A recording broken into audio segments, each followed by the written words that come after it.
நம்ம ரஞ்சித் அவர்கிட்ட இருந்து தான் கற்றுக்கிட்டு ஃபில்ம் அப்படிங்கிற ஒரு அந்த மீடியமே அங்கேருந்து தான் புரிஞ்சுக்கிட்டு ஒரு ப்ராக்டிஸ்குள்ளேருந்து வெளியில் வரோம் இல்லையா. மேபி ரஞ்சித்தோட ஒர்க் பண்ணுற ஸ்பேஸ் கிடைக்கலன்னா நான் சினிமா கூட வந்திருக்க மாட்டேன். அனிமேஷன் சைட்லேயே ரஞ்சித் அவன் படம் பார்த்த அளவுக்கு பாட்டில் ராதாவும் பார்த்துருக்கா. நான் அவன்றது வந்து ஃப்ரெண்டுங்கிற சென்ஸில் சொல்லிட்டேன். ரஃப் கட் பார்த்த உடனே ரொம்ப நல்லா இருக்குடா, ஸ்டேஜிங்கு, எடுக்கிற விதம், சினிமோட்டோகிராஃபி சைடெல்லாம் சூப்பராக இருக்குது, எது பற்றும் பாது பண்ணிக்காத, உனக்கு 10 days வேணால் 10 days எக்ஸ்ட்ராவே எடுத்துக்கோ, நான் எக்ஸ்ட்ராவே இது பண்ணுறேன். அந்த கிளைமேக்ஸ் வந்து அவன் ரீஷூட் பண்ண சொல்லியிருந்தாங்க. இன்னும் டைம் எடுத்து உனக்கு பட்ஜெட்டுங்கிறது தான் நானே ப்ரொடியூசராக நான் சொல்கிறேன், திரும்ப ஒர்க் பண்ணேன். ஆடுகளம் வந்தப்போ வெற்றி சார் வந்து சொல்லுவாங்கல்ல, அது என்ன ஒரு மென்டர் அண்ட் டிசைபிள் 2 பேருக்குள்ளே இருக்க கான்ஃப்ளிக்ட் தான் அந்த படம் அப்படிங்கிற மாதிரி அதை சம்மரைஸ் பண்ண சொல்லியிருப்பாங்க. அவங்களோட ஈகோ தான் அது வந்து நீங்கள் வந்து வெறுமனே அந்த சேவல் சண்டைக்குள்ளே வச்சு பார்க்குறது கிடையாது. இந்த ஃபில்முமே அப்படி தான். நான் உன் காலில் விழுந்து சாவல் சண்டை விட்டு போய் நான் போட்டிருக்கேன், பந்தயம் அடிச்சு காட்டேன். அதே மாதிரி ஞானவேல் சார் ஒரு டைம் பார்த்துட்டு பிஸ்னஸ் ரிலேட்டடாக அவரோட காமிக்கும் போது அவருமே ரஞ்சித் கூட இருக்காங்க. அப்போ அவர் சொன்னதுமே நீலமுக்கு வந்து இன்னொரு ஒரு இதுதான், நீலமுக்கு வந்து ஒரு அடுத்து ஒரு ஃபைனான ஒரு ஒர்க் நீலமுக்கு. நானா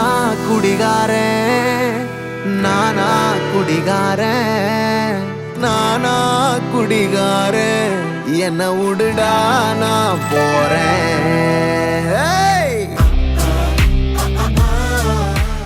பாட்டில் ராதா படத்தோட போஸ்டர் வந்ததுலேருந்து எங்களுக்கு ஒரு சின்ன எக்ஸ்பெக்டேஷன் இருந்துச்சு.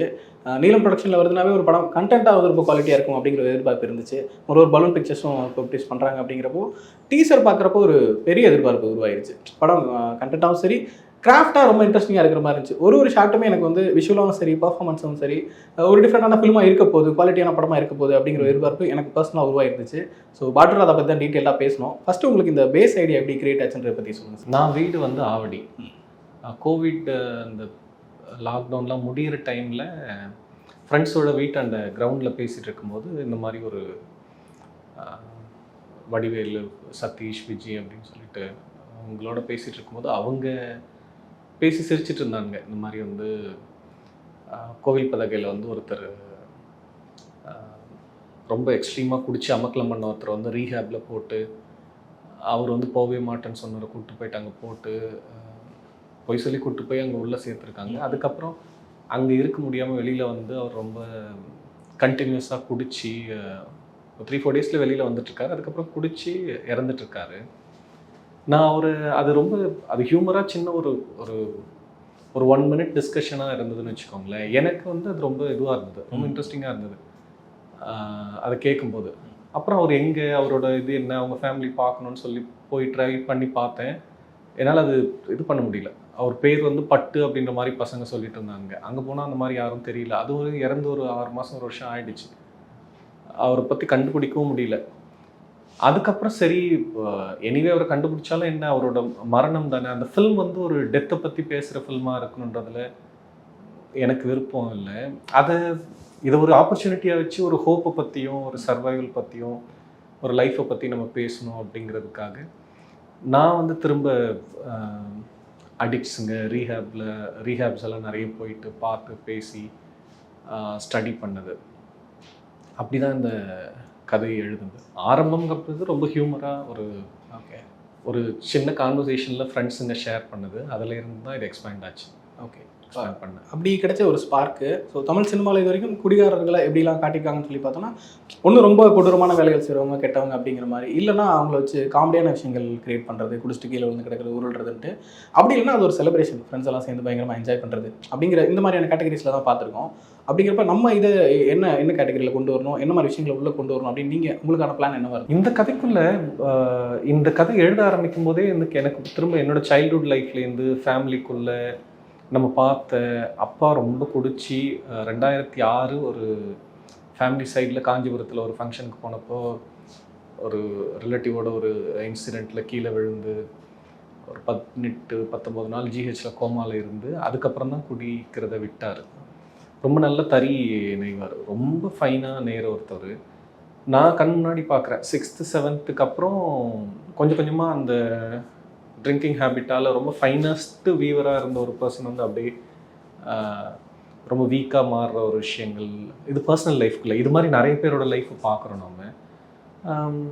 எனக்கு வந்து இப்போ ஃபில்மில் காமிக்கலாவோ இல்லை ஒரு வில்லன் வந்து குடிச்சிட்டு அமக்கலம் பண்ணுறது அந்த மாதிரி இது வந்து எனக்கு அப்படி ஒரு இதுவாக இல்லை. இந்த கதையை நான் அப்படி பண்ணலை. நான் பர்சனலாக இந்த கதையை பார்க்குறதுங்கிறது, நான் இது பண்ணணும்னு நினச்சதுக்குமான ரீசனுமே வந்து இந்த ஷாஷாங்க் ரிடெம்ப்ஷன் படம் இருக்கும்ல, அது என்னென்னா செய்யாத குற்றத்துக்காக ஒரு ப்ரிசனில் அடைப்பட்டுடுறான் ஒருத்தவன்.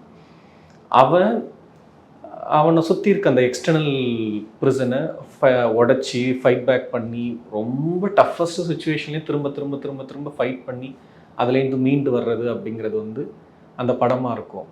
ரொம்ப ஸ்ட்ராங்கான பிளாட், அது ஃபைனஸ்ட்டு ஃபில்ம் ஆக்சுவலாக. ஆனால் இந்த எக்ஸ்டர்னல் ப்ரிசன்றது நமக்கு தெரியும் விசிபிளாக. ஆனால் ஹியூமனாகவே வந்து என்ன நடக்குது அப்படின்னா, நம்ம எல்லாருமே மோஸ்ட்லி நம்மளோட பிஹேவியரால், நம்மளோட ஹேபிட்டால், இந்த மாதிரியான நமக்குள்ளவே ஒரு பேட்டர்ன் இருக்கும். சில விஷயங்களை நம்ம எக்ஸ்ப்ளோர் பண்ணவே மாட்டோம். Maybe because of the fear, இல்லை பிகாஸ் ஆஃப் அவர் ஹேபிட். அது starting from a small thing. நம்ம காலையில் ஒரு டைமுக்கு எழுந்திருக்கணும் அப்படிங்கிறதுன்றதே வந்து அதுவே நம்மளால் முடியாமல் போகும்ல. மோஸ்ட் ஆஃப் த டைம் நம்ம எழுந்து சில வேல்யூ க்ரியேட்டிங்கான சில விஷயம் பண்ணணும்னு நினைப்போம், அது பண்ண முடியாமல் போயிடும். அதுக்கு ரீசன் என்னென்னா, லேட் நைட்டில் வேறு மாதிரியான விஷயங்கள்லாம் நம்ம இன்டல்ஜ் ஆகிட்டு இப்படி போதில்லை. இதுலேருந்தே ஆரம்பிக்குது. இதோட கண்டினியூஸாக இந்த பேட்டர்ன் வந்து லைஃப் ஸ்டைலாக மாறி மாறி மாறி மாறி ஒரு ஹியூமன் லைஃப் வந்து எவ்வளோ வேல்யூ க்ரியேட்டிங்காக யூஸ் பண்ண வேண்டிய ஒரு ஹியூமன் லைஃப் வந்து ரொம்ப பேத்தட்டிக்காக, பாயிண்ட்லெஸ்ஸாக, வீக்கான ஒரு லைஃபாக எண்டப் ஆகிறது இருக்குல்ல. அது மாதிரியான ஒரு சுச்சுவேஷன் தான் க்ரியேட் பண்ணிக்கிட்ட ஒரு பிஹேவியர் அண்ட் பிஹேவியரல் பேட்டர்ன் சொல்லலாம். அதுக்குள்ளேருந்து ஒருத்தன் எப்படி ஃபைட் பேக் பண்ணி தன்னோட ஆஸ்பிரேஷன்ஸையும் ட்ரீம்ஸையும் அக்கம்ப்ளிஷ் பண்ணுறான் அப்படிங்கிறது தான் நான் இதை பார்க்குறேன். அதுக்கு வந்து ட்ரிங்க் அண்ட் அடிக்ஷன் அது வந்து ஒரு இதுவாக இருக்கும். ஸ்டோரி நரேட் பண்ணுறதுக்கான ஒரு டூலாக நம்ம பயன்படுத்துகிறோம். வெறும் ட்ரிங்க் அடிக்ஷனுக்குள்ளே இல்லாமல் எல்லா மீடியம்குள்ளே ஒருத்தவங்க பிஹெச்டி பண்ணுறாங்க. பிஹெச்டி பண்ணுறதுங்கிறது நம்ம எல்லாருக்குமே தெரியும் எவ்வளோ டஃபஸ்ட் இதுன்றது. நீங்கள் அதோட ஜேர்னி அத்தனை 5-6 இயர்ஸ் ஒருத்தவங்க பர்சிவியர் பண்ணணும்ல. சம்டைம்ஸ் 6-7 இயர்ஸும் ஆகுது. திரும்ப திரும்ப திரும்ப திரும்ப கிவ் அப் பண்ணாமல் ஒருத்தவங்க ஃபைட் பேக் பண்ண வேண்டியதாக இருக்குல்ல.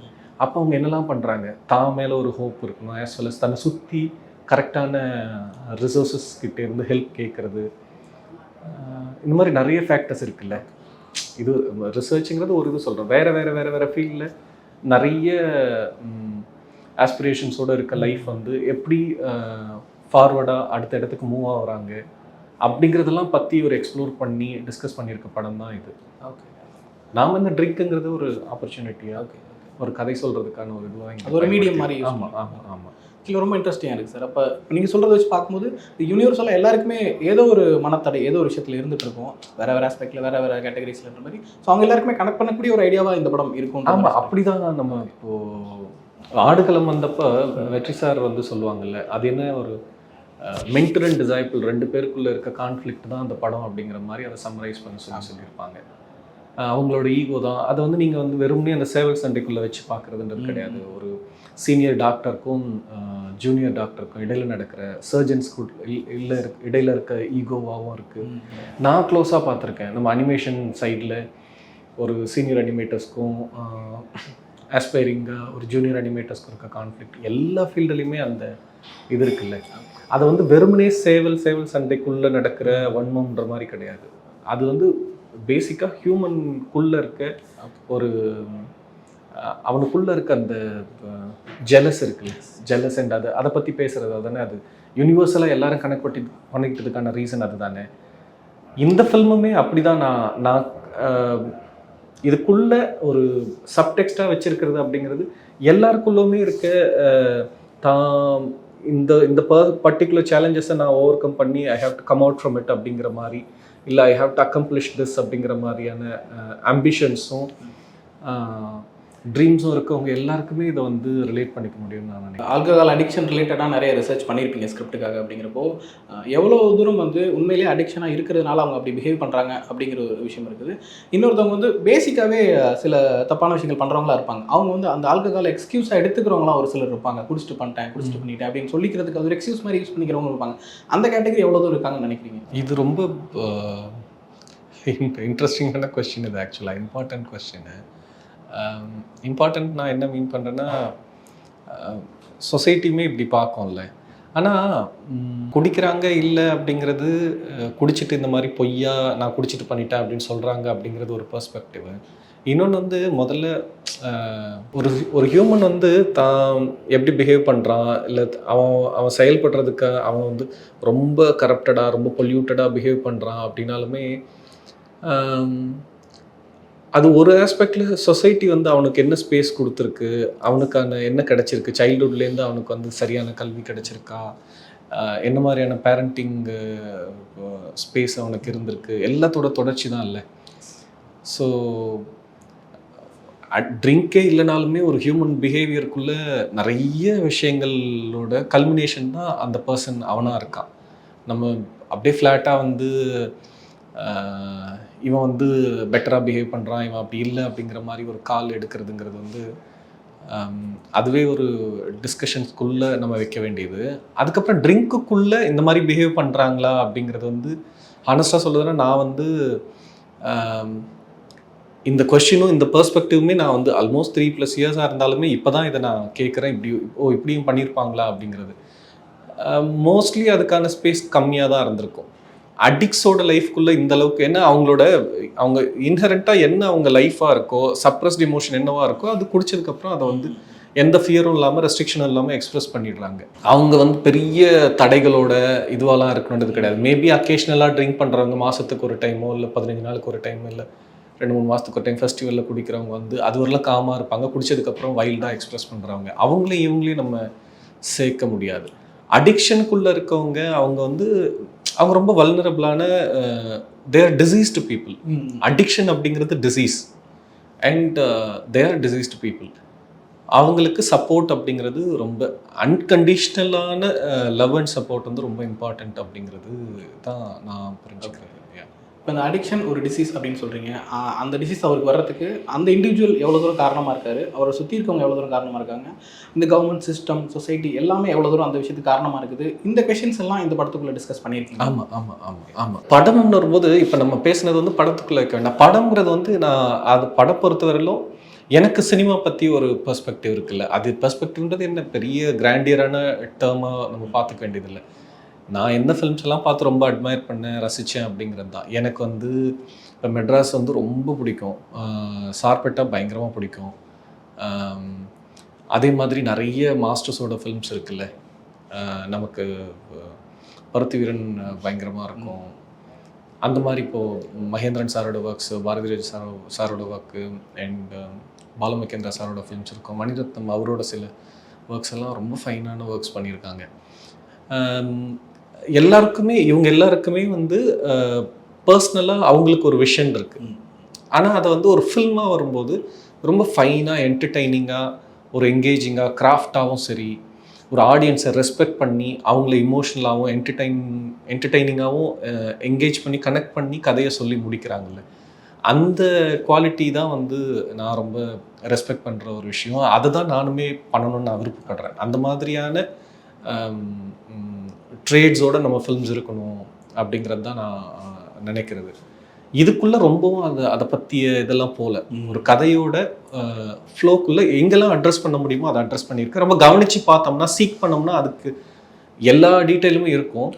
ஆனால் சர்ஃபஸ் லெவலில் பார்க்குறீங்கன்னா அது ஒரு என்டர்டெய்னிங்காக ஒரு ஜாலியான ஃபில்மாகவுமே அது ஜஸ்டிஃபை பண்ணும். ஓகே. ஆனால் ஃபஸ்ட் ப்ரையாரிட்டி அப்படிங்கிறது ஒரு என்கேஜிங்காக என்டர்டெய்னிங்கான ஃபில்மாக இதை நிறுத்துறது தான் என்னோட முதல் முயற்சியாக இருந்தது. சூப்பர். ஏன்னா எப்படியான படமாக இருந்தாலுமே அது நெசசரி, நம்ம அது இருந்தால் தான் அதுக்கப்புறம் உள்ள என்ன பேசியிருக்காங்க அதை நம்ம டிஸ்கஸ் பண்ணுறது எல்லாமே. இப்போ பாடல்கள்லாம் ரொம்ப அப்படியே ஒரு ஃபங்கியாக இது பண்ணதுக்கான நானா குடிகாரன் சாங்காக இருக்கட்டும், இல்லை பார் சாங்காக இருக்கட்டும், அதெல்லாமே எல்லா ஆடியன்ஸ் எல்லா தரப்புலையுமே எல்லாரையுமே இன்வைட் பண்ணணுன்றதுக்காக தான் நம்ம அதை பண்ணுறோம். தோ ஃபில்மோட இன்டென்ஷன் அண்ட் அதோட கோராக அதை அட்ரஸ் பண்ணுற விஷயங்கிறது வேறவா இருக்கலாம் இருக்கு. ஆனால் அது ஒரு பாப்புலர் ஆடியன்ஸை ரிலேட் பண்ணிக்கிற மாதிரியான இதில் ப்ரெசென்ட் பண்ணுறதுக்காக தான் இந்த கால் நம்ம எடுக்கிறோம். இப்போ டீசரில் பார்த்த வரைக்கும் குடி சம்மந்தப்பட்ட விஷயங்களை கொஞ்சம் ஹியூமரஸாக ஹேண்டில் பண்ணியிருக்கிற மாதிரி தெரிஞ்சிச்சு. இப்போ மாறன் சார் பேசுகிற டைலாக்ஸ் அந்த மாதிரி விஷயங்கள்லாம் கொஞ்சம் காமெடியாக ட்ரீட் பண்ணியிருக்க மாதிரி இருந்துச்சு. அதில் ஒரு சின்ன பிரச்சனை இருக்குது. என்னன்னா அதை நார்மலைஸ் பண்ணுற மாதிரி ஆயிருமோ. இப்போ அதெல்லாம் போய் ரீல்ஸில் ஷேர் பண்ண ஆரம்பிச்சிருவாங்க. அந்த குடிக்கிறவங்கலாம் பார்த்துட்டு இருந்தீங்கன்னா இப்போ அவர் பேசலாம் அதுக்கு என்னப்பா சார் ஒரு கட்டிங் போட்டு பேசுவோமா அப்படிங்கிறத ஷேர் பண்ண ஆரம்பிச்சிருவாங்க. நம்ம அதை ஒரு மாதிரி எப்படி சொல்கிறது, ஒரு டார்க் ஹியூமராகவோ இல்லை வேறு மாதிரி சர்க்காஸ்டிக்காக கொஞ்சம் ஹார்ட் ஹிட்டிங்காக இருக்கணும், அது காமெடியாக இருந்தாலும் அப்படிங்கிற மாதிரி ட்ரீட் பண்ணியிருந்தாலுமே ரிசீவ் ஆகிறது அப்படி ஆகிறதுக்கு வாய்ப்பு இருக்குல்ல. ஸோ அந்த ப்ராசஸ் நீங்கள் எப்படி ஹேண்டில் பண்ணீங்க, ரைட்டிங்லேயோ மேக்கிங்லேயோ? இதுவுமே அகெயின் ரொம்ப பியூட்டிஃபுல்லான கொஸ்டின் தான் வச்சுக்கோங்களேன். ஆனால் எனக்கு இந்த ஃபில்மை முதல்ல பார்த்தாங்கன்னா அது கிரியேட் பண்ணுற உணர்வுமே, அது கிரியேட் பண்ணுற ஒரு அண்டர்ஸ்டாண்டிங் வேறவா இருக்கும். முதல்ல பார்க்க வைக்கணும்ல. நான் சும்மா அப்படியே ரொம்ப ப்ரீச்சியாக இல்லை ஏதோ ஒரு இது சொல்கிறன்ற மாதிரி சொல்லிட்டு டைரெக்டாக அந்த டைமெல்லாம் போயிடுச்சு. ஃபில்ம் அவங்க அதெல்லாம் தாண்டி ரொம்ப தூரம் வந்துருச்சு. ஃபில்மும் வந்துருச்சு, ஆடியன்ஸுமே இவால்வ் ஆகிட்டாங்க. அவங்க இன்றைக்கி கன்சியூம் பண்ணுற ஃபில்ம்ஸும் அவங்களுக்கு இருக்க எக்ஸ்போஜரும் வேறு இல்லை. ஸோ அது ரொம்ப சட்டிலாக ஒரு சர்க்காஸ்டிக்காக ப்ரெசென்ட் பண்ணுற ஒரு விஷயந்தான். இது மூலயமா ஃபில்மை பற்றிய ஒரு இது வைடராக ஸ்ப்ரெட் ஆகுது அப்படின்னா எனக்கு ரொம்ப ரொம்ப மகிழ்ச்சி தான். அதுதான் எங்கள் நோக்கமும். அதுலேருந்து ஒரு சர்டன் நம்பர் ஆஃப் பீப்புள் ஃபில்மை பார்க்குறாங்க அப்படின்னு வச்சுக்கோங்களேன். அது கிரியேட் பண்ணுற வேல்யூ அப்படிங்கிறது இதெல்லாம் என்ன பண்ணியிருக்கோ அதை விட இம்மென்ஸாக கிரேட்டர் வேல்யூ கிரியேட் பண்ணணும்னு நான் நம்புகிறேன். ஓகே, ஹோல் மூவியை பார்க்கும்போது அது கிடைக்கக்கூடிய எக்ஸ்பீரியன்ஸ் வேறு மாதிரி இருக்கும். ஆமாம், அது கிரியேட் பண்ணுற வேல்யூ, அது என்ன மாதிரி ஒரு அண்டர்ஸ்டாண்டிங்கை ஆடியன்ஸ்குள்ளே உருவாக்க போகுது அப்படிங்கிறது நிச்சயமாக ரொம்ப சென்சிபிளான ஒரு விஷயமா தான் இருக்கும், வேலிடான ஒரு விஷயமா இருக்கும். இப்போ இந்த ரீஹாப் அப்படிங்கிற விஷயத்தை, ரீஹாப் சென்டர்ஸ் அந்த விஷயங்களை தமிழ் சினிமாவில் பெரிய அளவில் எக்ஸ்ப்ளோர் பண்ண மாதிரி எனக்கு ஞாபகம் இல்லை. இறைவியில் ஒரு சின்ன போர்ஷன் தவிர்த்துட்டு. ஸோ அந்த விஷயங்களை நம்ம படத்துக்குள்ளே என்னவா பேசணும், எப்படி கொண்டு வரணும், அதை எப்படி நம்ம அதை கொஞ்சம் ஹியூமராக ட்ரீட் பண்ணியிருப்பாங்க. இதுலேயுமே நீங்கள் காமெடியான விஷயங்கள் பார்க்குறோன்றப்ப அதை நம்ம சீரியஸாக போகணுமா இல்லை காமெடியாக போகணுமா இல்லை எப்படி கொண்டு போகணுன்ற ஐடியாஸ் எப்படி இருந்துச்சு உங்களுக்கு? நீங்கள் எப்படி பண்ணியிருக்கீங்க? ரீஹாப் ஒரு good amount of time rehab screen time இருக்குது படத்தில். அது நீங்கள் படம் பாருங்கள். பார்க்கும்போது ரீஹாப் பற்றிய என்னோட விமர்சனமும் இருக்குது, ஆஸ் வெல் அஸ் அது கிரியேட் பண்ணுற வேல்யூமே இருக்குது. ரெண்டுத்தையுமே நம்ம ஜென்யூனாக தான் நான் அட்ரஸ் பண்ணியிருக்கேன். ரீஹாப்ஸ் அப்படியே அதுதான் ஒன்லி சேவியர் அப்படிங்கிற மாதிரியும் நம்ம படத்தில் சொல்லலை. And that is not true. அதே மாதிரி ரீஹாப் ரொம்ப ப்ரூட்டலான ஒரு தப்பான இன்ஸ்டிடியூஷன்ற மாதிரியும் கிடையாது. அது எவ்வளோ லைஃப்பை அது ப்ரொடெக்ட் பண்ணியிருக்கு, வேல்யூ க்ரியேட் பண்ணியிருக்கு. அதையுமே ஃபில்முக்குள்ளே ஜென்யூனாக தான் நான் ஷேர் பண்ணியிருக்கேன். ஸோ அடுத்ததாக படம் முடிச்சாச்சு. ப்ரொடக்ஷன் சைடில் படம் பார்த்துருப்பாங்க, பலூன் பிக்சர்ஸில் ரஞ்சித் சார் பார்த்துருப்பாரு, ரிவ்யூ ஷோ போட்டிருப்பீங்க, ஃபெஸ்டிவலோட ஸ்க்ரீனாக இருக்குன்னு நினைக்கிறப்ப அந்த இடங்களில் ஸ்க்ரீன் ஆகும்போது அவங்களோட ரெஸ்பான்ஸ் அந்த விஷயங்களில் உங்களுக்கு எப்படி இருந்துச்சு? எனக்கு தரம்ஷாலா ஃபெஸ்டிவலில் ஒரு இன்சிடெண்ட் ரொம்ப எப்பயுமே ஓகே, நம்ம ஒரு சென்சிபிளாக ஒரு ஒர்க் பண்ணியிருக்கோம் அப்படிங்கிற மாதிரி தோணுது. ஃபில்ம் முடிஞ்ச உடனே ஸ்டாண்டிங் ஓவேஷன் இருந்தது, ஒரு சம் 40-50 செகண்ட்ஸ்னு வச்சுக்கோங்களேன். அங்கே ஒரு 15-20 பேர் தான் தமிழ் மக்கள், அந்த 200 பேரில் மீதி பேர் நான் தமிழ் பீப்புள் தான். அவங்களுக்கு ரிலேட் பண்ணிக்க முடிஞ்சுது அப்படிங்கிறது ரொம்ப மகிழ்ச்சியாக இருந்தது. ஸோ ரஞ்சித் ஆல்சோ இது, நானும் ரஞ்சித் 2 பேருமே இருந்தோம். நம்ம ரஞ்சித் அவர்கிட்ட இருந்தால் கற்றுக்கிட்டு ஃபில்ம் அப்படிங்கிற ஒரு அந்த மீடியமே அங்கேருந்து தான் புரிஞ்சுக்கிட்டு ஒரு ப்ராக்டிஸ்குள்ளேருந்து வெளியில் வரோம் இல்லையா, அவரோடு இருந்து அந்த ஹானர் ரிசீவ் பண்ணுறது அப்படிங்கிறது ரொம்ப மகிழ்ச்சியாக இருந்தது. அடுத்தது ஸோ அவங்க ப்ரொடக்ஷனுக்கும் சொல்லியிருந்தேன், இங்கே அருண் பாலாஜி அண்ணா அவருக்கும் ஃபோன் பண்ணி இந்த மாதிரி நல்ல ஒரு ரெக்கக்னிஷன் இருந்தது பலூன் பிக்சர்ஸில், அவங்களும் ரொம்ப சந்தோஷப்பட்டாங்க. வெளியில் வந்ததுக்கப்புறம் ஒரு கேர்ள் அவங்க பாய் ஃப்ரெண்டோடு வந்துட்டு அப்படியே சைட்லேயே நின்றுட்டு இப்போ இது பண்ணிட்டு இருந்தாங்க, ஃபோட்டோ எடுத்தாங்க கூட. ஃபோட்டோ எடுத்ததுக்கப்புறம் இந்த மாதிரி எனக்கு அந்த செகண்ட் ஹாஃபில் ஒரு சாங்கோட இது தமிழில் எழுதி சைன் பண்ணி கொடுங்க அப்படின்ற மாதிரி சொல்லிட்டு she ask me in English, நீங்கள் என்ன லாங்குவேஜ் அப்படின்ற மாதிரி, எங்கேருந்துமா வரீங்க அப்படின்னு கேட்டோன்னே she said I'm studying in Delhi but I came from Andhra அப்படின்ற மாதிரி சொல்லிட்டு தெலுங்கு பேக்ரவுண்ட் சொல்லிட்டு இது பண்ண. அப்புறம் தமிழில் எதுக்கு எழுதணும் அப்படிங்கிற மாதிரி, தமிழில் எழுதுனா உங்களுக்கு என்ன எப்படி புரியுமா அப்படிங்கிற மாதிரி ஐயாஸ், இல்லை நீங்கள் அது எழுதுங்க அப்படின்ற மாதிரி ஷீ செட். நான் எழுதி இது பண்ணிட்டு கொடுக்குறேன். She started crying. அப்போ அவங்க பாய் ஃப்ரெண்டு அவளை கம்ஃபர்ட் பண்ணதுக்கப்புறம் ஷீ ஸ்டார்டட் ஷேரிங். அவங்க அப்பாவோட எமோஷன் தான் எனக்கு என்னோடய அப்பா பார்க்குற மாதிரி என்னோட சைல்டுஹுட் இதுவாக இருந்தது. அந்த பர்டிகுலர் சாங் வந்து என்வானம் நீ சாங் தான் அவள் உமாதேவி எழுதியிருந்தாங்க. நான் அவங்கள்ட்டையும் சொல்லியிருந்தேன், இந்த மாதிரி ஒருத்தவங்க உங்கள் லைனை வந்து மொழி தெரியாத ஒருத்தவங்க வந்து எழுதி கொடுங்க அப்படின்ற மாதிரி கேட்டிருந்தாங்க அப்படின்னு சொன்னேன். அவங்க ரொம்ப சந்தோஷப்பட்டாங்க.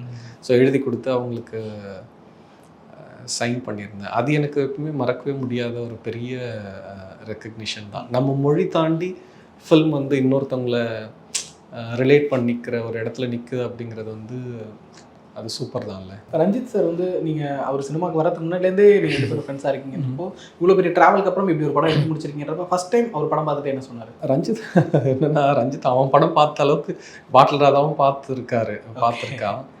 நான் அவன்றது வந்து ஃப்ரெண்டுங்கிற சென்ஸில் சொல்லிட்டேன். But I have highest respect and love towards him. First rough cut பார்த்தப்போ வந்து அப்போ டேஸ் வந்து கம்மி பண்ணணும், இன்னும் கம்மியாக ஷூட் பண்ணணும் அப்படிங்கிற மாதிரி டிஸ்கஷன்ஸ்லாம் போயிருந்தது. ஆனால் ரஞ்சித் ரஃப் கட் பார்த்த உடனே ரொம்ப நல்லா இருக்குடா, ஸ்டேஜிங்கு, எடுக்கிற விதம், சினிமாட்டோகிராஃபி சைடெல்லாம் சூப்பராக இருக்குது, எது பற்றும் பாதை பண்ணிக்காத, உனக்கு 10 days வேணால் 10 days எக்ஸ்ட்ராவே எடுத்துக்கோ, நான் எக்ஸ்ட்ராவே இது பண்ணுறேன் அப்படிங்கிற மாதிரி சொல்லி இது பண்ணாங்க. ஆக்சுவலாக கிளைமேக்ஸ் நான் இப்போது படத்தோட கிளைமேக்ஸ் இருக்குது, அந்த கிளைமேக்ஸ் வந்து அவன் ரீஷூட் பண்ண சொல்லியிருந்தாங்க. இன்னும் டைம் எடுத்து உனக்கு பட்ஜெட்டுங்கிறது தான், நானே ப்ரொடியூசராக நான் சொல்கிறேன், திரும்ப ஒர்க் பண்ண அப்படின்னா ரீஷூட் பண்ணு, இன்னும் அதை எக்ஸாஜரேட் பண்ணி ஃபைனாக பண்ணலாம் அப்படின்ற மாதிரி சொன்னான். ஆனால் எனக்கு என்னென்னா, அது அவரோட கிரேட்னஸ்லேருந்து மெச்சூரிட்டிலேருந்து சொல்கிறாங்க. ஆனால் எனக்கு அந்த எந்த டைமில் எப்படி எடுத்தேன், rain and other things, performance வந்து அவங்க ஒரு மனநிலையில் அதை சூப்பராக பண்ணிட்டாங்க. அதை திரும்ப நம்ம அச்சீவ் பண்ண முடியாது அப்படிங்கிறது இருக்குல்ல. த்ரூ அவுட் அது ரஃப் கட்லேருந்து மியூசிக் சைட்லேருந்து சாங் ஒவ்வொன்றுமே ரஞ்சித் பார்த்துக்கிட்டே இருப்பாங்க.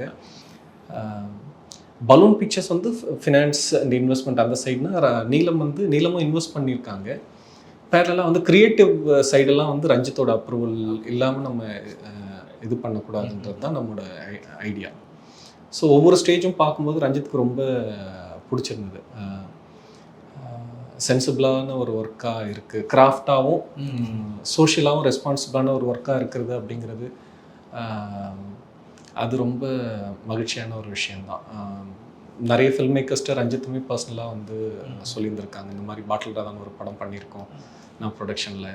அதே மாதிரி ஞானவேல் சார் ஒரு டைம் பார்த்துட்டு பிஸ்னஸ் ரிலேட்டடாக அவரோட காமிக்கும்போது அவருமே ரஞ்சித் கூட இருக்காங்க. அப்போ அவர் சொன்னதுமே நீலமுக்கு வந்து இன்னொரு ஒரு இதுதான், நீலமுக்கு வந்து ஒரு அடுத்து ஒரு ஃபைனான ஒரு ஒர்க் நீலமுக்கு வருது அப்படிங்கிற மாதிரி சொல்லியிருந்தாங்க. அவருமே ரொம்ப எமோஷ்னலாக பர்சனல் லைஃபோட ரிலேட் பண்ணி பேசியிருந்தாங்க படம் பார்த்ததுக்கப்புறம். ஓகே, நம்ம ரஞ்சித்தோட அசோசியேட்டாக அவரோட ஒர்க் பண்ணி இந்த நம்ம என்னவா இருக்கோம் அப்படிங்கிறது, இந்த கிராஃப்ட்டுங்கிறது அவங்கள்ட்டேருந்து கற்றுக்கிட்டது தான் இல்லையா. இல்லைன்னா அந்த என்னை பொறுத்தவரையிலும் நான் ஃபிலிமு சினிமாவில் ஒர்க் பண்ணணும் அப்படின்னு ரொம்ப அலைஞ்சு தெரிஞ்ச பர்சன்லாம் கிடையாது. மேபி ரஞ்சித்தோட ஒர்க் பண்ணுற ஸ்பேஸ் கிடைக்கலனா நான் சினிமா கூட வந்திருக்க மாட்டேன். அனிமேஷன் சைட்லேயே சீரீஸ் பண்ணணும் அந்த மாதிரி ட்ரை பண்ணிட்டு தான் இருந்திருப்பேன்னு நினைக்கிறேன். அவரோட ப்ரெசன்ஸ் வந்து ரொம்ப ரொம்ப இம்பார்ட்டண்ட் என்னோட லைஃபுக்குள்ளே. ரஞ்சித் க்ரியேட் பண்ணியிருக்க வேல்யூ என்னோடய லைஃப்குள்ளே அப்படிங்கிறது ரொம்ப ரொம்ப பெரிய விஷயம். ஒர்க்குன்னு வந்துட்டு அவர் இன்வெஸ்ட்டும் பண்ணியிருக்காங்க. அந்த இடத்துல நம்ம வந்து ரொம்ப ஸ்டூப்பிடாக எதுவும் பண்ணாமல் ஒரு ரெஸ்பான்சிபிளாக ஒரு ஒர்க் நம்ம பண்ண முடிஞ்சிருக்கு அப்படிங்கிறது வந்து எனக்கு பெரிய ரிலீஃப் அண்ட் மகிழ்ச்சி தான். அது நம்மளோட மாஸ்டருக்கு நம்ம ரீபே பண்ணுற ஒரு கிராட்டிடியூட் இல்லை. அந்த விதத்தில் ரொம்ப மகிழ்ச்சி. ரஞ்சித்துக்கு ரொம்ப பிடிச்சிருக்கு ஒர்க்கு. Super sir. ஸோ பாட்டில் ராதா பற்றி நிறைய விஷயங்கள் பேசியிருக்கீங்க. ஃபைனலாக ஆடியன்ஸ்க்கு இந்த படம் என்ன மாதிரி எக்ஸ்பீரியன்ஸ் கொடுக்கும், என்ன மாதிரி எதிர்பார்ப்போட வரலாம்? ஜாலியாக ஒரு ஃபேமிலி ட்ராமா, எமோஷ்னலான எக்ஸ்பீரியன்ஸ்குள்ளே போகலாம். ஹியூமரஸான ஒரு ஹியூமரோடவும் படத்தை பார்க்க முடியும். அப்படி இது பார்க்கலாம். ஒரு நல்ல ட்ராமாவான காமெடி, ட்ராமா, எமோஷ்னலான எலிமெண்ட்ஸ் இருக்க ஒரு படம். சென்சிபிளான ஃபில்ம் அப்படி வச்சுக்கலாம். சென்சியரான சென்சிபிளான ஃபில்ம் அப்படிங்கிறது தான் இதை பற்றி நம்ம சொல்கிறதுனா பயங்கரமாக ஆஹா ஓஹோ அப்படியே உலகத்தையே புரட்டி போட போகுது அப்படிலாம் இல்லை. இட்ஸ் சிம்பிள் அண்ட் சென்சிபிளான ஒரு ஆடியன்ஸை ரெஸ்பெக்ட் பண்ணுற ஒரு ஃபில்ம் அப்படிங்கிற மாதிரி சொல்லலாம். சும்மா வர்றவங்கள வந்து அவங்கள டேக் இட் ஃபார் கிராண்டடாக எடுத்துக்கிட்டு அப்படி இருக்காது. இந்த வாழ்க்கையே ரொம்ப நேர்மையாக கதையாகவும் சரி, சேம் சைடு ஆடியன்ஸ்ன்னு நான் பண்ணுறது தான் அவங்க பார்க்கணுங்கிற மாதிரி இல்லாமல் அவங்கள ரெஸ்பெக்ட் பண்ணி என்டர்டெயின் பண்ணவும் முயற்சி செஞ்சுருக்கோம். Hopefully it will work. நான் ஆல்ரெடி சொன்ன மாதிரி டீசர் பார்த்தப்போ எனக்கு ஒரு எதிர்பார்ப்பு வந்துருந்துச்சு. இப்போ இந்த இன்ட்ராக்ஷனுக்கு அப்புறம் அது இன்னும் 2 மடங்கு அதிகமாகிருக்கு. ஸோ ஒரு படமாக ரொம்ப என்டர்டெய்னிங்கான ஒரு இன்ட்ரெஸ்டிங்கான படமாக இருக்குங்கிற எதிர்பார்ப்பு வந்திருக்கு. படம் பார்த்துட்டு இதே போல் இன்னும் கொஞ்சம் டீட்டெயிலாக பேசணும்னு ஆசைப்பட்றேன். இப்போ இந்த நேரத்துக்கு ரொம்ப நன்றி சார். நன்றி. அங்கே இருக்கட்டும். அதெல்லாமே எல்லா ஆடியன்ஸ் எல்லா தரப்புலையுமே எல்லாரையுமே இன்வைட் பண்ணணுன்றதுக்காக தான் நம்ம அதை பண்ணுறோம். தோ ஃபில்மோட இன்டென்ஷன் அண்ட் அதோட கோராக அதை அட்ரஸ் பண்ணுற விஷயங்கிறது வேறவா இருக்கலாம், இருக்குது. ஆனால் அது ஒரு பாப்புலர் ஆடியன்ஸை ரிலேட் பண்ணிக்கிற மாதிரியான இதில் ப்ரெசென்ட் பண்ணுறதுக்காக தான் இந்த கால் நம்ம எடுக்கிறோம். இப்போ டீசரில் பார்த்த வரைக்கும் குடி சம்மந்தப்பட்ட விஷயங்களை கொஞ்சம் ஹியூமரஸாக ஹேண்டில் பண்ணியிருக்கிற மாதிரி தெரிஞ்சிச்சு. இப்போ மாறன் சார் பேசுகிற டைலாக்ஸ் அந்த மாதிரி விஷயங்கள்லாம் கொஞ்சம் காமெடியாக ட்ரீட் பண்ணியிருக்க மாதிரி இருந்துச்சு. அதில் ஒரு சின்ன பிரச்சனை இருக்குது. என்னன்னா அதை நார்மலைஸ் பண்ணுற மாதிரி ஆயிருமோ. இப்போ அதெல்லாம் போய் ரீல்ஸில் ஷேர் பண்ண ஆரம்பிச்சிருவாங்க. அந்த குடிக்கிறவங்கலாம் பார்த்துட்டு இருந்தீங்கன்னா இப்போ அவர் பேசலாம் அதுக்கு என்னப்பா ஒரு கட்டிங் போட்டு பேசுவோமா அப்படிங்கிறத ஷேர் பண்ண ஆரம்பிச்சிருவாங்க. நம்ம அதை ஒரு மாதிரி எப்படி சொல்கிறது, ஒரு டார்க் ஹியூமராகவோ இல்லை வேறு மாதிரி சர்க்காஸ்டிக்காக கொஞ்சம் ஹார்ட் ஹிட்டிங்காக இருக்கணும், அது காமெடியாக இருந்தாலும் அப்படிங்கிற மாதிரி ட்ரீட் பண்ணியிருந்தாலுமே ரிசீவ் ஆகிறது அப்படி ஆகிறதுக்கு வாய்ப்பு இருக்குல்ல. ஸோ அந்த ப்ராசஸ் நீங்கள் எப்படி ஹேண்டில் பண்ணீங்க, ரைட்டிங்லேயோ மேக்கிங்லேயோ? இதுவுமே அகெயின் ரொம்ப பியூட்டிஃபுல்லான கொஸ்டின் தான் வச்சுக்கோங்களேன். ஆனால் எனக்கு இந்த ஃபில்மை முதல்ல பார்த்தாங்கன்னா அது கிரியேட் பண்ணுற உணர்வுமே அது கிரியேட் பண்ணுற ஒரு அண்டர்ஸ்டாண்டிங் வேறவா இருக்கும். முதல்ல பார்க்க வைக்கணும்ல. நான் சும்மா அப்படியே ரொம்ப ப்ரீச்சியாக இல்லை ஏதோ ஒரு இது சொல்கிறன்ற மாதிரி சொல்லிட்டு டைரெக்டாக அந்த டைமெல்லாம் போயிடுச்சு. ஃபில்ம் அவங்க அதெல்லாம் தாண்டி ரொம்ப தூரம் வந்துருச்சு. ஃபில்மும் வந்துருச்சு, ஆடியன்ஸுமே இவால்வ் ஆகிட்டாங்க. அவங்க இன்றைக்கி கன்சியூம் பண்ணுற ஃபில்ம்ஸும் அவங்களுக்கு இருக்க எக்ஸ்போஷரும் வேறு இல்லை. ஸோ அது ரொம்ப சட்டிலாக ஒரு சர்க்காஸ்டிக்காக ப்ரெசென்ட் பண்ணுற ஒரு விஷயந்தான். இது மூலயமா ஃபில்மை பற்றிய ஒரு இது வைடராக ஸ்ப்ரெட் ஆகுது அப்படின்னா எனக்கு ரொம்ப ரொம்ப மகிழ்ச்சி தான். அதுதான் எங்கள் நோக்கமும்.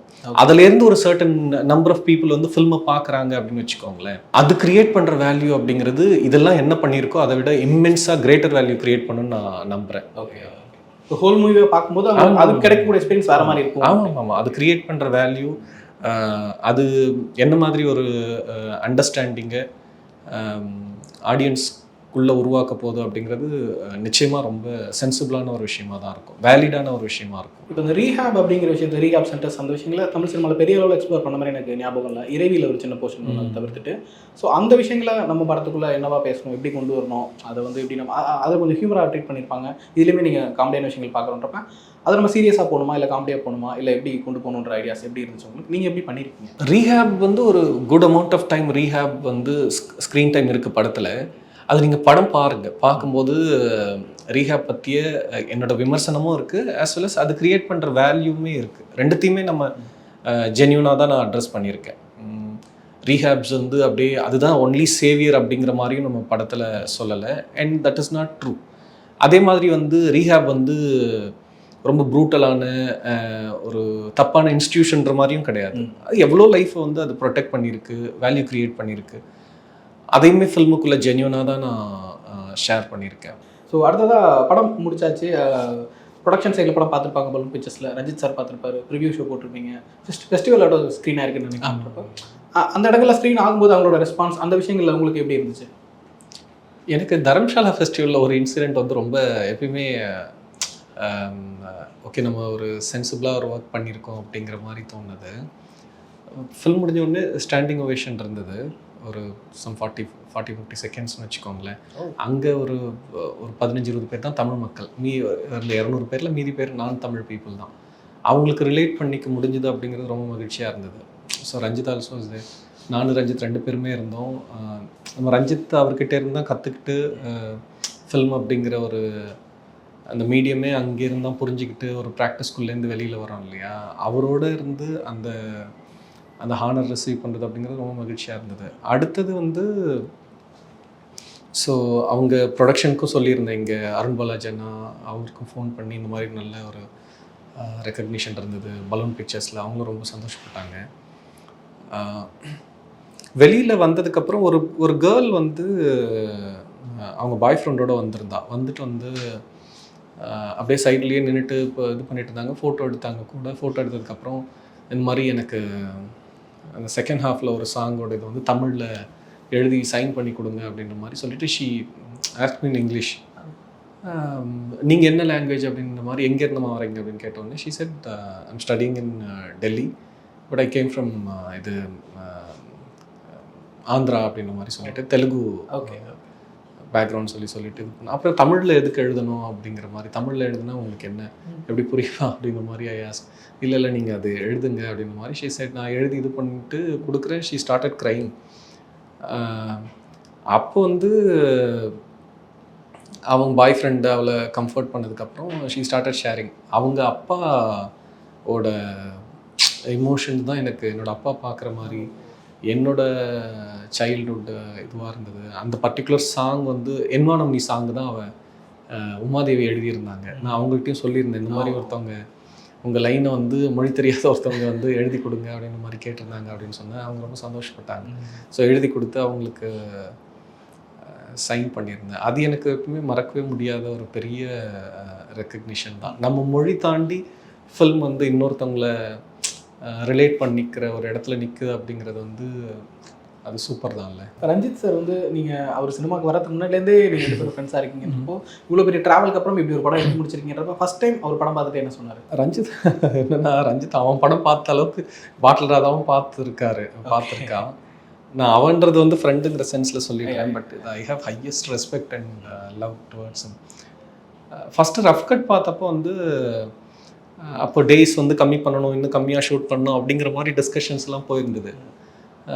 ஆனால் ரஞ்சித் ரஃப் கட் பார்த்த உடனே ரொம்ப நல்லா இருக்குடா, ஸ்டேஜிங்கு எடுக்கிற விதம் சினிமாட்டோகிராஃபி சைடெல்லாம் சூப்பராக இருக்குது, எதை பற்றும் பாதர் பண்ணிக்காத, உனக்கு 10 days வேணால் 10 days எக்ஸ்ட்ராவே எடுத்துக்கோ, நான் எக்ஸ்ட்ராவே இது பண்ணுறேன் அப்படிங்கிற மாதிரி சொல்லி இது பண்ணாங்க. ஆக்சுவலாக கிளைமேக்ஸ் நான் இப்போது படத்தோட கிளைமேக்ஸ் இருக்குது, அந்த கிளைமேக்ஸ் வந்து அவன் ரீஷூட் பண்ண சொல்லியிருந்தாங்க. இன்னும் டைம் எடுத்து உனக்கு பட்ஜெட்டுங்கிறது தான் நானே ப்ரொடியூசராக நான் சொல்கிறேன், திரும்ப ஒர்க் பண்ண அப்படின்னா ரீஷூட் பண்ணு, இன்னும் அதை எக்ஸாஜரேட் பண்ணி ஃபைனாக பண்ணலாம் அப்படின்ற மாதிரி சொன்னான். ஆனால் எனக்கு என்னென்னா அது அவரோட கிரேட்னஸ்லேருந்து மெச்சூரிட்டிலேருந்து சொல்கிறாங்க. ஆனால் எனக்கு அந்த எந்த டைமில் எப்படி எடுத்தேன், rain and other things performance வந்து அவங்க ஒரு மனநிலையில் அதை சூப்பராக பண்ணிட்டாங்க. அதை திரும்ப நம்ம அச்சீவ் பண்ண முடியாது அப்படிங்கிறது இருக்குல்ல. த்ரூ அவுட் அது ரஃப் கட்லேருந்து மியூசிக் சைட்லேருந்து சாங் ஒவ்வொன்றுமே ரஞ்சித் பார்த்துக்கிட்டே இருப்பாங்க. பலூன் பிக்சர்ஸ் வந்து ஃபினான்ஸ் அண்ட் இன்வெஸ்ட்மெண்ட் அந்த சைடுனா நீலமும் இன்வெஸ்ட் பண்ணியிருக்காங்க. பேரலாக வந்து க்ரியேட்டிவ் சைடெல்லாம் வந்து ரஞ்சித்தோட அப்ரூவல் இல்லாமல் நம்ம இது பண்ணக்கூடாதுன்றது தான் நம்மளோட ஐடியா. ஸோ ஒவ்வொரு ஸ்டேஜும் பார்க்கும்போது ரஞ்சித்துக்கு ரொம்ப பிடிச்சிருந்தது. சென்சிபிளான ஒரு ஒர்க்காக இருக்குது, கிராஃப்டாகவும் சோஷியலாகவும் ரெஸ்பான்சிபிளான ஒரு ஒர்க்காக இருக்கிறது அப்படிங்கிறது அது ரொம்ப மகிழ்ச்சியான ஒரு விஷயந்தான். நிறைய ஃபில்ம் மேக்கர்ஸ்ட்டு ரஞ்சித்துமே பர்சனலாக வந்து சொல்லியிருந்திருக்காங்க, இந்த மாதிரி பாட்டில் ராதான் ஒரு படம் பண்ணியிருக்கோம் நான் ப்ரொடக்ஷனில்.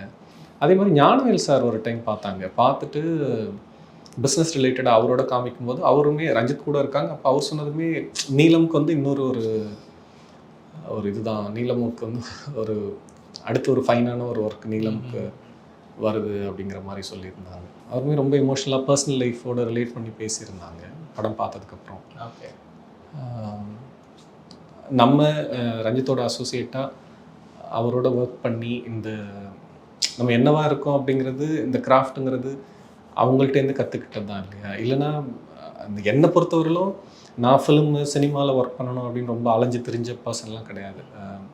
மேபி ரஞ்சித்தோட ஒர்க் பண்ணுற ஸ்பேஸ் கிடைக்கலனா நான் சினிமா கூட வந்திருக்க மாட்டேன். அனிமேஷன் சைட்லேயே சீரீஸ் பண்ணணும் அந்த மாதிரி ட்ரை பண்ணிட்டு தான் இருந்திருப்பேன்னு நினைக்கிறேன். அவரோட ப்ரெசன்ஸ் வந்து ரொம்ப ரொம்ப இம்பார்ட்டண்ட் என்னோட லைஃபுக்குள்ளே. ரஞ்சித் க்ரியேட் பண்ணியிருக்க வேல்யூ என்னோட லைஃப்குள்ளே அப்படிங்கிறது ரொம்ப ரொம்ப பெரிய விஷயம். ஒர்க்குன்னு வந்துட்டு அவர் இன்வெஸ்ட்டும் பண்ணியிருக்காங்க. அந்த இடத்துல நம்ம வந்து ரொம்ப ஸ்டூப்பிடாக எதுவும் பண்ணாமல் ஒரு ரெஸ்பான்சிபிளாக ஒரு ஒர்க் நம்ம பண்ண முடிஞ்சிருக்கு அப்படிங்கிறது வந்து எனக்கு பெரிய ரிலீஃப் அண்ட் மகிழ்ச்சி தான். அது நம்மளோட மாஸ்டருக்கு நம்ம ரீபே பண்ணுற ஒரு கிராட்டிடியூட் இல்லை. அந்த விதத்தில் ரொம்ப மகிழ்ச்சி. ரஞ்சித்துக்கு ரொம்ப பிடிச்சிருக்கு ஒர்க்கு. Super sir. ஸோ பாட்டில் ராதா பற்றி நிறைய விஷயங்கள் பேசியிருக்கீங்க. ஃபைனலாக ஆடியன்ஸ்க்கு இந்த படம் என்ன மாதிரி எக்ஸ்பீரியன்ஸ் கொடுக்கும், என்ன மாதிரி எதிர்பார்ப்போட வரலாம்? ஜாலியாக ஒரு ஃபேமிலி ட்ராமா, இமோஷ்னலான எமோஷனலான எக்ஸ்பீரியன்ஸ்குள்ளே போகலாம். ஹியூமரஸான ஒரு ஹியூமரோடவும் படத்தை பார்க்க முடியும். அப்படி இது பார்க்கலாம். ஒரு நல்ல ட்ராமாவான காமெடி, ட்ராமா, எமோஷ்னலான எலிமெண்ட்ஸ் இருக்க ஒரு படம். சென்சிபிளான ஃபில்ம் அப்படி வச்சுக்கலாம். சென்சியரான சென்சிபிளான ஃபில்ம் அப்படிங்கிறது தான் இதோட. இதை பற்றி நம்ம சொல்கிறதுனா பயங்கரமாக ஆஹா ஓஹோ அப்படியே உலகத்தையே புரட்டி போட போகுது அப்படிலாம் இல்லை. இட்ஸ் அ சிம்பிள் அண்ட் சென்சிபிளான ஒரு ஆடியன்ஸை ரெஸ்பெக்ட் பண்ணுற ஒரு ஃபில்ம் அப்படிங்கிற மாதிரி சொல்லலாம். சும்மா வர்றவங்கள வந்து அவங்கள டேக் இட் ஃபார் கிராண்டடாக எடுத்துக்கிட்டு அப்படி இருக்காது. இந்த வாழ்க்கையே ரொம்ப நேர்மையாக கதையாகவும் சரி, சேம் சைடு ஆடியன்ஸ் என்ன நான் பண்ணுறது தான் அவங்க பார்க்கணுங்கிற மாதிரி இல்லாமல் அவங்கள ரெஸ்பெக்ட் பண்ணி என்டர்டெயின் பண்ணவும் முயற்சி செஞ்சுருக்கோம். Hopefully it will work. நான் ஆல்ரெடி சொன்ன மாதிரி டீசர் பார்த்தப்போ எனக்கு ஒரு எதிர்பார்ப்பு வந்துருந்துச்சு. இப்போ இந்த இன்ட்ராக்ஷனுக்கு அப்புறம் அது இன்னும் 2 மடங்கு அதிகமாக இருக்குது. ஸோ படமாக ரொம்ப என்டர்டெய்னிங்கான ஒரு இன்ட்ரெஸ்டிங்கான படமாக இருக்குங்கிற எதிர்பார்ப்பு வந்திருக்கு. படம் பார்த்துட்டு இதே போல் இன்னும் கொஞ்சம் டீட்டெயிலாக பேசணும்னு ஆசைப்பட்றேன். இப்போ இந்த நேரத்துக்கு ரொம்ப நன்றி சார். நன்றி.